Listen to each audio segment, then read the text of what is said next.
We got a lot going on, man, right now. Man, pretty good time.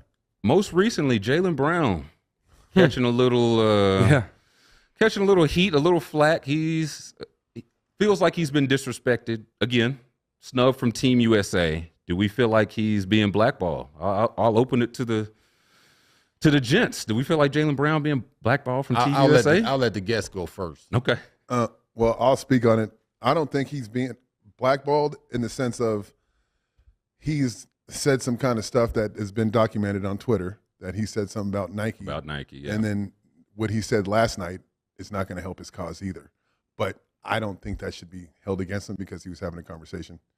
I think, yes, he should be on the team. I mean, Nike's doing a great way of, I think, creating division within the team because they got 3 people on this team and none of them are the Finals MVP.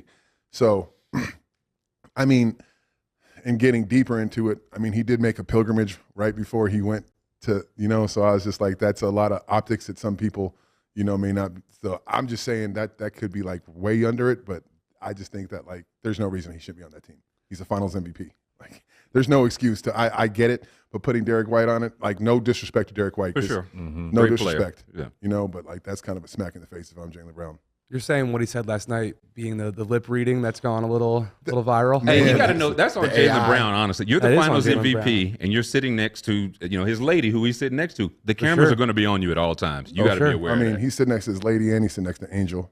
3 cameras is going to be on y'all at all times. She's very polarizing, and all the attention is going to be on her. So I just think that was a conversation between 3 professional basketball players. Pretty much.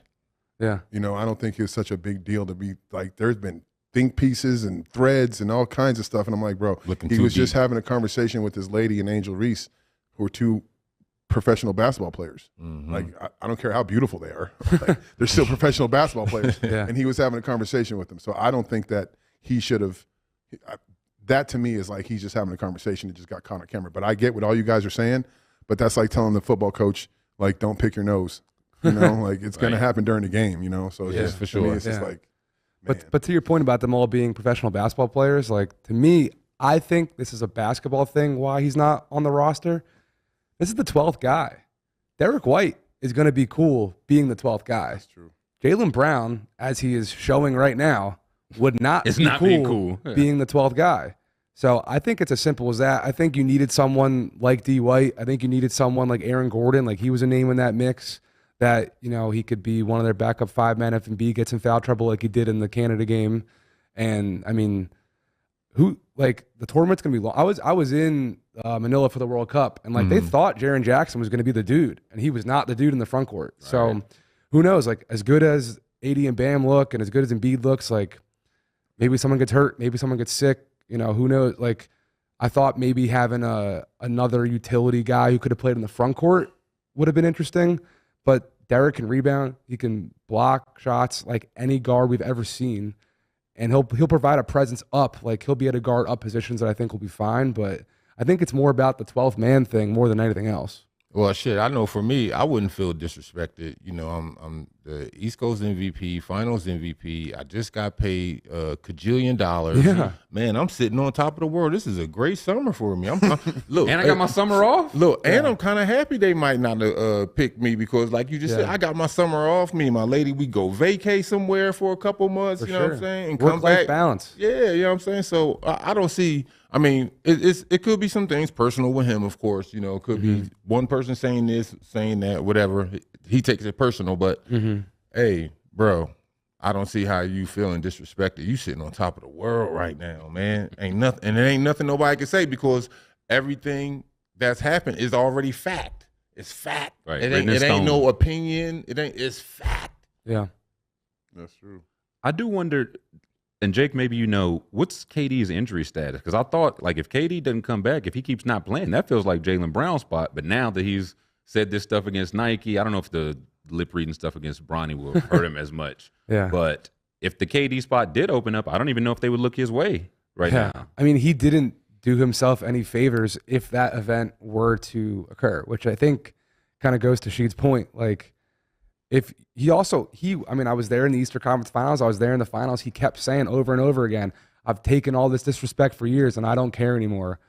clearly you do care, or at least Right. a little bit. And it's okay to care. It's okay to care, but don't tell us that you don't, because if you tell me that you don't, then I think you do. So, Right. I think, but to your point, I haven't talked to anybody with Team USA today. I played pickup and came right here, but Oh shit. there we go. I got the Okay. tights on. Got a still good, got a going. good run in. One bucket, 1 for 1. There we Okay. go. And I know my role. When I go to play with people here, there's former pros out there, I'm running to the corner. I'm setting back screens, and Setting the ball picks. swings to me. Hey, you can't I'm lose knocking like it down. that. You can't lose Was like Tony that. Jones there? Tony Jones was not there. Oh, about I to wish say. he was. 'Cause Tony I was going to Jones- call him in if he was there, because then I never get invited to those games. Ever. Never Jake the get plug. invited. Sound like Jake who you need to be You know, talking to. I've talked to Chris Haynes about it. I've talked to everybody about playing in these games, and this is, oh, you want to play? I'm like, okay. I see what it is. As much stuff as I talk about. You got to hit me up directly instead of throwing shade at me I online. don't think I've ever thrown shade, but I'm kidding, I'm kidding, no, it's I'm all kidding, I'm good. kidding. No, it's all good. I'm just saying, like, I've as much smack as I talk, I would definitely like to get in there, because I sure. talked a lot of smack to those You got to guys. back it up. Yeah, Word. so I just love to play with them. Just I to, played with Haynes. This was the Warriors put on a run every year before they had practice. They run out the court for another hour and a half. It used to be a small little thing like a high school. Now it's at this giant complex where Victor and Metro's 92 when they were practicing when they came here for the whole Scoot showcase thing 2 years ago. So there's 5 courts, and there's a winner's court and there's the first court, and you like work your way up and move your way back. There were 70 plus people there, both Sunday and it used to be like 2 teams of 15, and we go to 100. oh wow, And it would just like everyone would slide in. It was a good time, but it's turned into a whole. I mean, It's a whole league, huh? pretty I much. don't like it. Yeah. 70 Who all people? else is in this Shoot. league?